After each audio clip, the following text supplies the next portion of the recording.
Мен президенттің крышевать еткенін қаяқтан біліп отырмын. Губернатор жүгіріп келіп, ошолардың қызықшылығын қылып отыр. Кендечи. Ал кен бізге не пайдасы бар? Айлық көкке бір сом төкпесе, Қарасу районына, Ош обласына бір тиын төкпесе. Ошташы сутмалар тынбай өткөндөн улам, чаң өтө буруксуп чыгып, айлыктардын наразылыгын жаратууда. Жергиликтүүлөр мында чаңдын тынбай болгонун улам. Келин кечиктер кирже алып аткандыгын. Чаң же жолду суу сеппей, бир коонун аркасынан бир коо келасың да көрбөй каласың. Ошондой болуп кырсыктар болду, Кудай сактасын, эми тизмелештин кереги жок. Кырсыктар болду, адам өлүмү болду ошол жерде. Бир коо көрбөй калып бир портерди ырыта коюп. Мырзамамызда бир эки сурообуз бар эле. Мүмкүнбү? Ошол жерде. Биз могул элдин жол маселеси боюнча келдик. Маселен, дал ушул көпүрө карасаңыздар болот, абалы өтө чатак. Бул жакта дагы өтө чатак абалга келип калган. Жада калса таза абага зар болуп аткандыгын айтышууда. Мисалы үчүн мен азыр ушул жерде туруп, чаңдын арасында кадимкидей кыйналып жатам. Кирди колго жууганыңыз бир азап. Ушуга сайгал түшүп жайганыңыз бир азап экен да. Ооба. Анан элдер ушинтип кыйналат экенсиздер. Башкалар чоңдору чоңдой, ишкерлери ишкерде пайда көрөт. Зыян тарткан сиздер экенсиздер. Ооба. Биз келдик да, азыр үчүнчүсүндө кел айтып атай, силердин биякта экениңерди билбедим. Атай кел айтып көрүп келдим, суу себип коюптур. Азыр кетип атып, көрүп кетсеңиздер дагы болот. Анан чачылып атабы? Сизге кандай болду? Чачылбайт атабы. Кечээ чачылган. Чачылган жокпу? Бүгүн чачылбадыбы? Бүгүн ham чачылбады.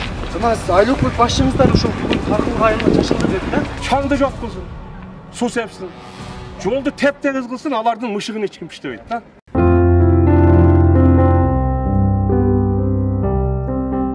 Үйлүү болуш ар бир адамдын кыялы. Дал ошол кыялыңызды орундатыш үчүн мен сиздерге Карагай курулуш компаниясын сунуштаймын.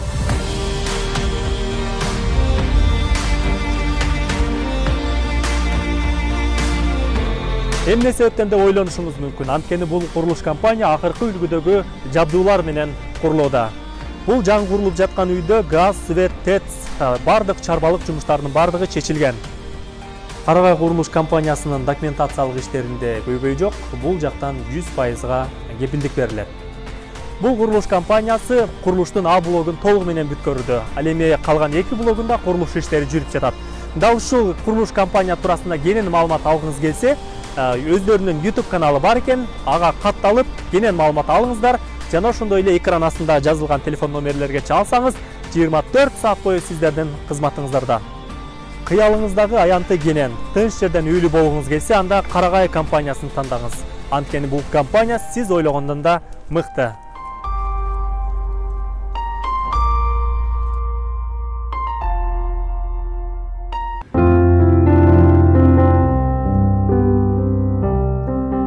Бул жол Папан, Ош, Кочекелен, Ош жолу. Ал эми ушул жолдон могул сыяктуу Ошташы сутмалар тынбай өткөндөн улам, чаң өтө буруксуп чыгып, айлыктардын наразылыгын жаратууда. Жергиликтүүлөр мында чаңдын тынбай болгонун улам. Келин кечиктер кирже алып аткандыгын, жада калса таза абага зар болуп аткандыгын айтышууда.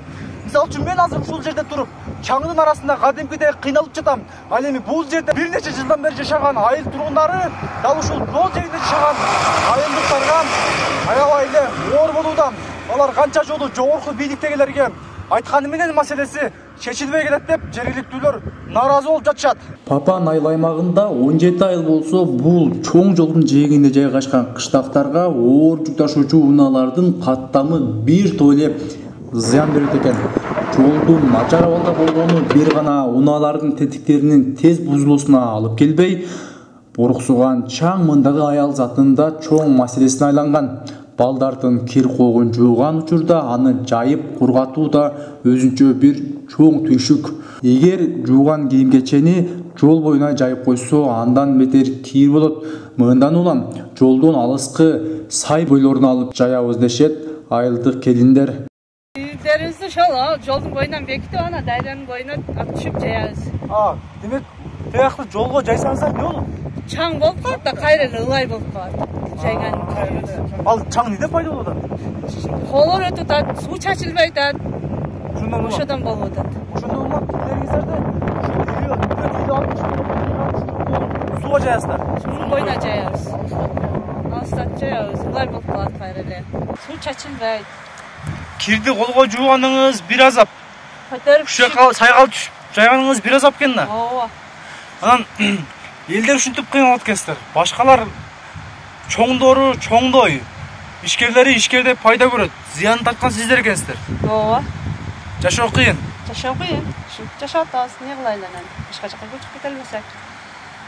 Жашоо ушул жерде. Ушинтип тирилик кыласыз. Ооба. Анан сиздер бир-эки жолу айтып көрдүңүздөр, биз ушинтип кыйналып атабыз, бир таза аба жетпей, Айтышты аксакалдар кир жай албай деп. Аксакалдар айтып атат, чаң атат, жол жаман болуп атат деп. Бирок ага Эч ким көңүл бурган жок. Бул үйүңүз могул жолдун жээгинде экен. Анан бул жолдон тынбай оор техникалар өтөт экен. Сизге кандай ыңгайсыздык жаратабы, жакшы эле бир айтып сүйлөп бересизби? 10-15 техника өткөндө, ховолор көмүр жүктөп өткөндө вообще эч бир көрбөй эле калабыз, чаң каптап кетет. Ушул жашоо кыйын, чаң, водовоз менен суу тееп турчу эле былтыркы жылы. Бир жок. Анау Алмаз деген тендерден өткөн экен. Төбөсүндө ким Жаныбек дейби? Ол бар имиш. 4 миллиондон акча бөлөтмүш дейт. Бөлүп жеп жатышабы билбейм, көрбөдүк. Бул Алмаздын өзүнүн 27 ховозу бар экен дейт. Өзүнө караштуу. Бул Садыр Жапаров менен эле Ташиев экөөндө мынча доход болбосо, буга салам бербейт да, булар бөлүп жешти билет да Жаныбек экөө, туурабы? Ушундай деп ойлойбуз. Тишибиз өтпөйт, тилибиз жетпейт окшойт. Анан бул жолдор акыркы жолу качан суу себилип, качан сүрүлдү эле? Азыр мына өтө өңүл-дөңүл болуп. Былтыркы жылы болгон. Былтыркы жылы июнда болгон. Ошойдон көрө элекпиз. Бир нары бери өтүп калат чаңдап. Жаңа бир погрузчик коет алып, көпүрө мындай машинанын изи оюлган болсо ошого турпак ташап кетет. Калганы бесполезен вообще бул жолду. Анан сиздер мындай кайрылып турасыздарбы? Оңдоп кой, түздөп кой. Кайрылабыз экен, бизди тыңшабайт алар. Үнүңүздөр жетпейт. Жетпейт, үнүбүз жетпейт. Же Садырдын адамы, же Ташиевдин адамы булар.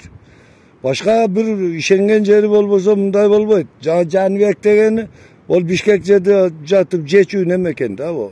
Көрбөйбүз деле аны. Же көмүрдү жарытып бербейт бизге. Мындай сос пакеттен көмүр берче эле бунусу деле жок. О чөгөмгө кошуп коюп, быйыл 1 тоннага жетпеген майда көмүр берди. Өтө кыйналдык бу жолдон. Жөн эле өзүбүздү жолго коюп жатып алгыбыз келет олар өткөндө. Чаң каптайт. Эми азыр көрөрсүңөр келген машиналардан. Суу себилбейт. Айтор абалыңыздар оор экен да, нараачылыгыңыздар күч экен. Күч, оор экен. Рахмат. Аты жөнүңүз ким? Атым Токур. Рахмат. Ошо 70 жаштамын мына. Иш жерге айтсаң булар тыңшабайт. Булар акчалуу да баары. Алмаз дегени ол Кудайды деле тааныбаса керек ол. Жаңкы Жаныбек экөөчү. Анан Садыр менен эми Ташиев экөө эле билбесе, булар кимге ишенип жатышат, билбейм. Жайганда эми жайып чалап кургатып үйгө алып кирип кургатабыз. Дары эле чаң басат. Калып кетсе. 3-4 өткөндө жөн эле туман болуп каптап үйүбүздүн ичине чейин кирип кетет. Чаңдын жыты. Ana şu balonga oturam ben. Sağırında тазалап oturam, kaytıp sağırgaça ушундай bir elге жақын чаң болуп калат, арчып oturam da. Ушундай чаң каптап атат бизди. Анан сиздер суу себеп бер деп айтпадыңыздарбы тийиштүүлөргө? Ошо башта суу себеп бер деп айтып анан башта сепчеле. Эми ошо ол компаниясы немеси жоюлуп кеткенмиш. Эми башка адам өтүптүр дешет, ону неме кылыш элек.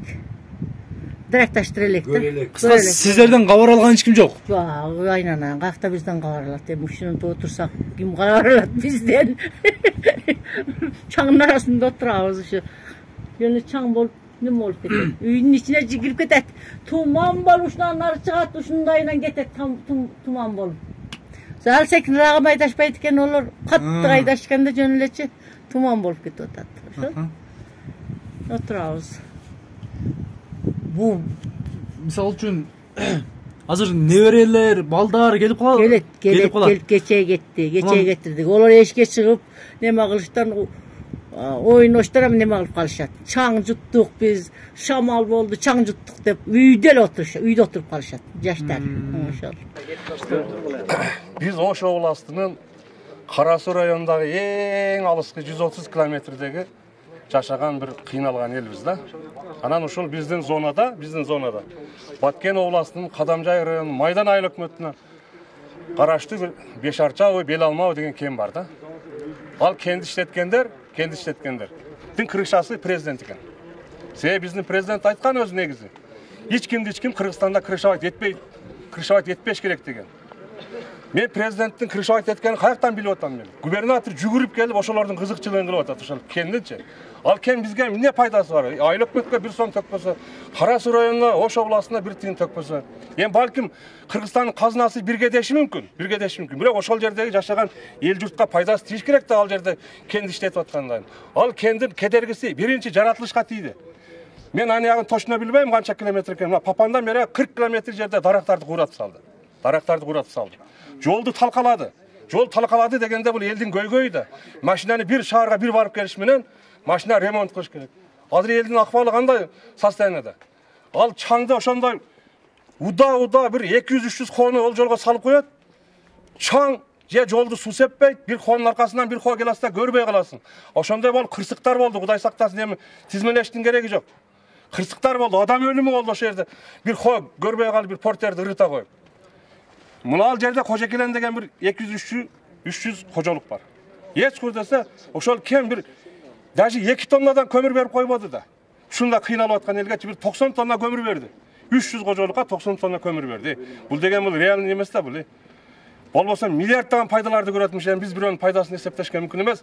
Ал эми майли ишкер болуптур. Ошончо жердин иштетип аткандан кийин пайдасын көрүп аткандан ошол жерде жашаган элге да кичине камгоруп коюш керек да. Любой нерсенин мына орозодо сүйлөп атабыз. Любой нерсенин закаты бар да, мисалы үчүнчү. Ошондой кылып бизге элге соцпакетте көмүрдү көбөйтүп берсин бизге. Экинчиден жолубузду жакшына кылып ремонттотуп койсун. Иштете берсин каалагандай кылып. Эч кимдин немеси жок. Жолду кеңитсин. Машиналар өтүп атканда бири-бирине тоскоолдуксуз кылып. Ушул жолдордон өткөн оор ташуучулар жолду талкалап, андан сырткары жол боюндагы үйлөргө зыян келтиргенден сырткары, бул сыяктуу көпүрлөргө дагы өтө чоң зыян келтирүүдө. Маселен, дал ушул көпүрө карасаңыздар болот, абалы өтө чатак. Бул жакта дагы өтө чатак абалга келип калган. Бул жерден өтүштүн өзү болду. Дал ушул жерде 40 тонна, 30 тонна жүк менен кетип аткан ушундай эскилик жеткен көпүрөлөрдөн кулап түшпөйт деп ким кепилдик берет. Бул дагы болсо бийликти ойготуучу маселе. Тууралар, хоолор сиздерге кандай тосолук жаратат? Бизде эң биринчи эле чаң. Мына Байдамтал айылында мына жерде 30 адамдын жер огороду бар. Мындай баг дарагы бар, тилчилик кылат. Мына малдар турат, көрүп атасыңар. Мындай жолдун бойлорунда мындай үйлөр бар. Мына бала чака менен мындай жашап атабыз. Бул азыр эми коолорду билбеледеш кыйын эми, бул жаштар баары жаш шопурлар экен, коюп эле өтүп атат. Анан эми кичине былтырлар кичине суу септи эле, быйыл жок. Мисалы үчүн, могул жерде 30дан ашпа деген белги жол белгиси бар. Ошого карашабы? Жок, ого карабайт эми, жаш балдар экен, олар карабайт. Анан эми былтыркы жылы кичине суу себиш болуп неме болот деле. Быйыл жаңкы бир алмаз дегениңер өттү болуп атат. Онда немелер бар экен, жок. Эч бала жок. Жол шипыр мына теги жол амоң болбой турат, көрүп атам. Мен мына портермин. Булар жок го бул. Бул водовоз алып берет, миштешти эле, будан эмеле кабар жок. Жолдун абалы чатак экен. Анан жолдун тетиктерин канча айда алмаштырасыздар? Бул жерде тез эле алмашат. Мына кичине көмүр жүк менен ол жеңил машиналар, портерлердики тез эле алмашылып атат. Тез эле мына көргөн жерде шипырдан адамдар мына Байдамталдан нар көпүрөктөн өткөндөн чыкканга чейин шипыр болуп калган. Шипырды жаттырып койгон эле формада. Ону карабай койдук бунун ары. Бул чоңдор. Ошол кече да көрдүңөр, мына аксакал неме кылды эле, сүйлөдү эле, бул алмазга жеттиби, жетпедиби. Бирок имин ошол алмаздын коолорун билип аныктап туруп, эми бай элге неме кылыштын кереги жок, орозонун күнү. Ошолор тособуз болбосо мына жердечи. Баягы тендирден өткөн неменин. Карабаты, чаң көтөрүлүп туруп алды. Погода болсо мындай болуп туруп алды. Аты-жөнүңүз ким? Рысбек. Рысбек. Рысбек аға, бұл жақта тулы өскөнсүз. Ушу един жашоосуз. Могул жол кандай? Мурда кандай колду эле, азыр кандай болуп атат? Мурда жакшы эле, азыр болбой калды. Мурда жакшы беле? Мурда жакшы эле. Неге жакшы болчу эле мурда? Техника аз эле да. Азыр техника көбөйдү. Жолдо шипир болуп калды. Анан Караган пенде жок. тегиздеп, сүрүп, суу чачып турган ишканалар жокпу? Жок да, чачса чачпай бер ана көрдүң го. Жол чаңып өтөт. Сиздерге кандай шаарга барып келде кыйынчылык жаралабы? Кыйынчылык жаралып өтөт да. Жеңил машиналарыбыз чачылып кетет деп атат. Милион жок, барып келип атабыз. Тапкан акчанын баары Барасың. тетиктерге, запчастка. Техникага чаптайбыз ошо.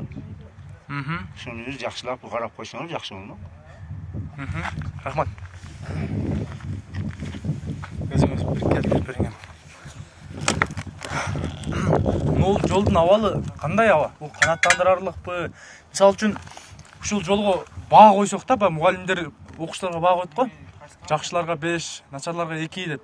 Сиз ушул жолго канча деген баа коет элеңиз? Бул жолго баа айтканга болбойт. Баа айтыла турган баа болбой калды бул жол. Бул жолду мурун эми мына көмүркенде иштебей турган маалда бул жол өтө жакшы эле. Мына эл ылдыйдан эми жаман жакшылык ылдыйдан да элдик.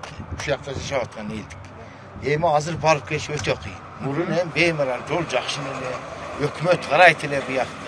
Азыр мына жактан тендер чыккан үчүн өкмөт ham буяка көңүл бербей койду. А ушу 5 арча деген компания бар, бөлүп берген. Мына жолду тендерден утуп алгандарга бөлүп берген. А булар ушу 1 айдын ичинде 3 жолу көрүнөт. 3 эле күн, 3 жол эмес, 3 эле күн көрүнөт. Болду ушу менен 1 айлык күндө өткөрөт. Жол каралды. Не кылат? Жолду каралды дейт. Жолу каралбайт. Жол азыр мына жашап аткан элдерге өтө кыйын болуп калды. Азыр бул жакка өкмөт ham келиптир дейт. Эки жерде чогулуш болуп атат. Могул жерде дагы чогулуш болуп атат жол боюнча. А ушу жолду тендерден уткан балдар. А ушу элди ушундай кыйнабай караса болмок. Булар эптеп эле 2-3 күн карап туруп эле 1 айга 4 миллион акча бөлөт экен бул жолгочу.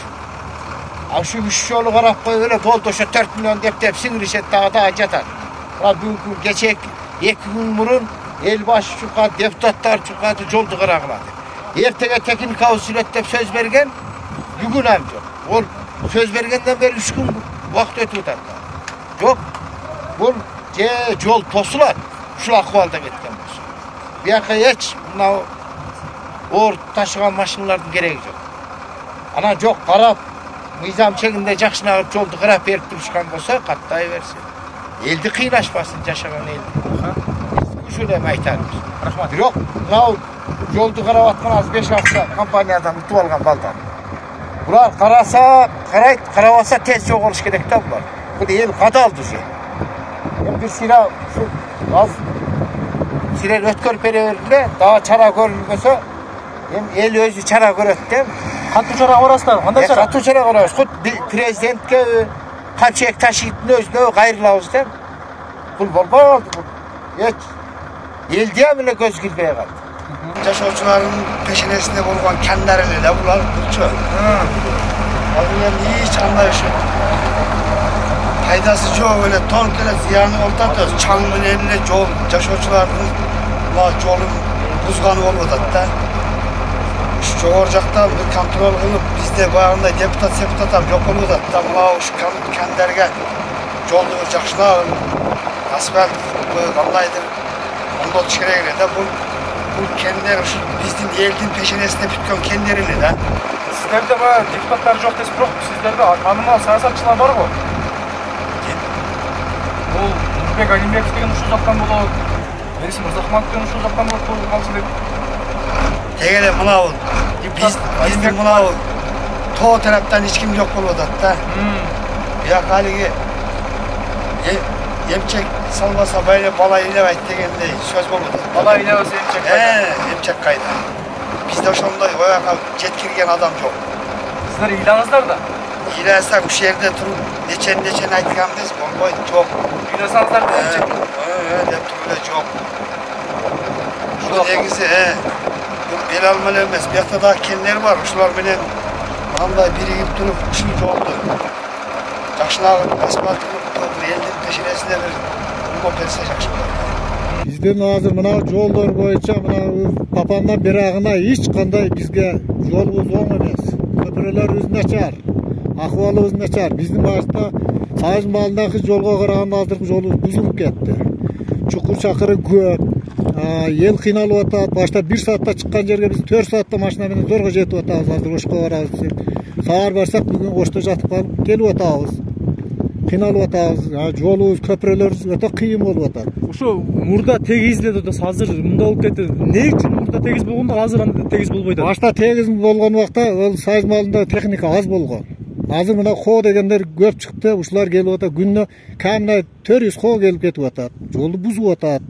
Бизге кыйын болуп атат. Бул эле эмес, мына дарадагы жаратылыштар бүтүн немелерибизди кыйнап неме болуп койду. Чаң басып, ол уже чирип өтөт 1-2 жылда. Ол дарактардан кол жуабыз. Көпүрөлөр болсо түшөнүндө турат. Муну оңдогон адам жок. Мунун төбөсүндө иштегендер, бюджеттен бөлүнгөн акчалар каяка кетип атат, кимдер жеп атат ону. Ошондорду эч аркасына түшкөн адам жок бизде.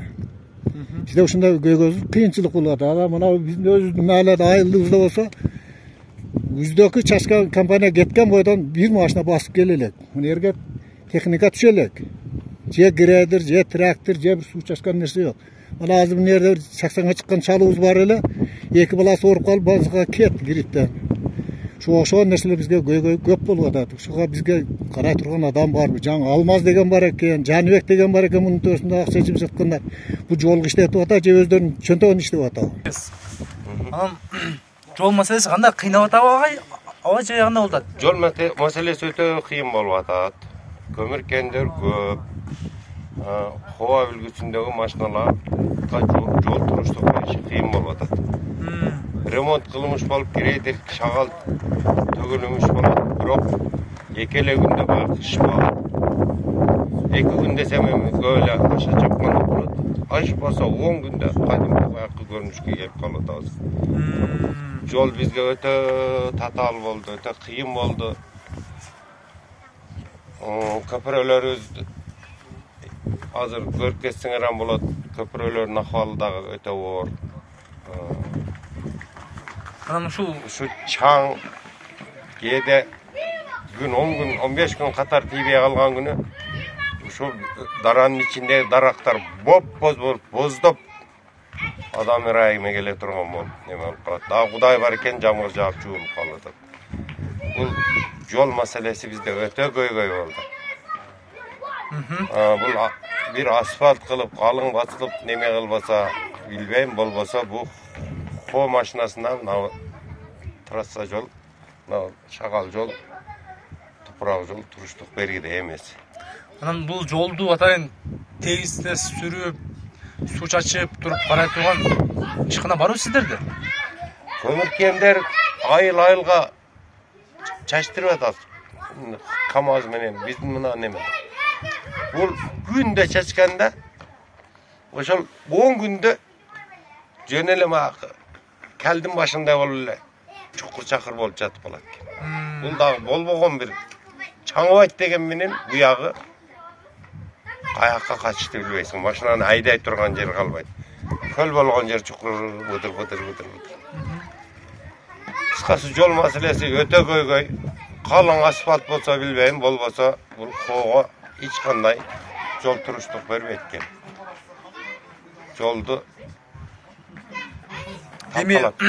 ушу зыян тарткан сиздер экенсиздер. Пайдасын көргөн көмүр карьеринин ээлери. Эмне кылайын атасыздар? Ушинтип баргасыз, ушинтип жашай беребизби? Эмне кылабыз? Жол тоссок наалаты болуп атабыз. Алан эл, пастан эл жолду тосуп алыптыр дейт. Ютубтарда жайнап наалаты болот экенбиз. Арга жок, азырынча турабыз, эмне кылабыз билбейм. Жолдун абалы кандай болуп атат? Алым сенам келдиң кылдыйда? Келдим. Көрүп келгендирсиң. Ушун өзүңүздүн болгондо азыр. Бул бир сыра сүргөндөгүсү улум. Сүрбөгөндөгүсүн ал көргөнүңдө бол. Ушулай калат. Буну ошо качан сүргөн эле? Буну 1 ай өтүп калды, сүргөнүнө. 10-15 gün oldu da. 10-15 gün burun bolup sürüp tegizlegенден кийинкиси ушул. Ооба. Sürgөнün ertesi эле кайта ушул да кыскасы. Биздин жол оңолбоду. Качан оңолот билбейм эми. Жол боюнча акыбал орлоду балдар чындыгында эле. Анан каттаганда Ошко тез барып турсаңыздар керек. Ошко барганыбызда эми өлгөндөн бирек болуп барып келебиз да. Жолдун акыбалын көргөндөсү келгенде. Жолду ичим карабай койду. Көмүрдү карайт дейт, көмүр өкмөт карайт дейт, кимиз ишени сүйлөй калды. Карапайым калк кыйналып атат ортолукта. Şu жолду бир жакшына кимиз болсо эми карап койсо дейбиз. Анан сиздер ушу карагыла деп тийиштүү кызматтарга айтып көрдүңүздөрбү? Жол тосуп көргөнбүз. Карага менен ам жыйынтык чыкпай атат. Бир күн караса эле бир жерин сүзүп коет экен, көп коо 2 күндө сапырып берет экен. Такай көзөмөлдөп айтат. Могу сиздерден чыккан чоңдор бар эле го, анча-мынча. Асфальттоо маселелерин көтөргөнсүздөрбү? Же тегиздей албай атат, асфальтка үмүт жокпу? Асфальт эмес, ушу жол жакшына тегиздеп берсе болосу, асфальттан түшүбүзгө кирелик. Түшүбүзгө кирелик. Жолду эле жакшына карап берсе, асфальт анан болот. Мырзаман мырза, бир эки сурообуз бар эле. Мүмкүнбү? Бул жерде. Биз могул элдин жол маселеси боюнча келдик эле. Мен атым Рыспай. Жолдун акыбалы өтө чатак экен. Анан бул жол боюнча кандай иштер жүргүзүлөт? Биздин билишибизче ушул кайсы бир компаниялар тендерден утуп алып, оңдоп түзөбүз дегенкине, бирок мындай оңдоп түзөштөр болбой атат деп айыл тургундар нааразы болуп атат да. Ушуга эмне дей аласыз? Биз буга чейин да Карабурдан бул ушул жол боюнча тосушкан. Жол боюнча тосуп, ал жерге жетекчилер келип, бүгүнкү күндө 3 машина коюп, ушул чаң маселесин чечебиз деп азыр жолдо кел айтып көрсөңөр керек, тарылга жака себип коюптур, суу себип. Бүгүнкү күндө суу маселеси чечилген. Биз сиз көрсөңүз билбейм, биз бир дагы көрбөдүк, ал тарылга айылдын ичине себилип атат, бирок бул мына жолдорго себилбейт. Биз көрдүк да, ошол айылдын ичинде кыз келиндер кирлерин ошол жолдун боюнан жашырып, сайдын ичине алып келип кир жайышат экен да. Ошону өз көзүбүз менен көрдүк. Анан сиздин сөзүңүзгө бир аз ошол себептен азыр ылдыйкы айылдарга 3 машина койгон да.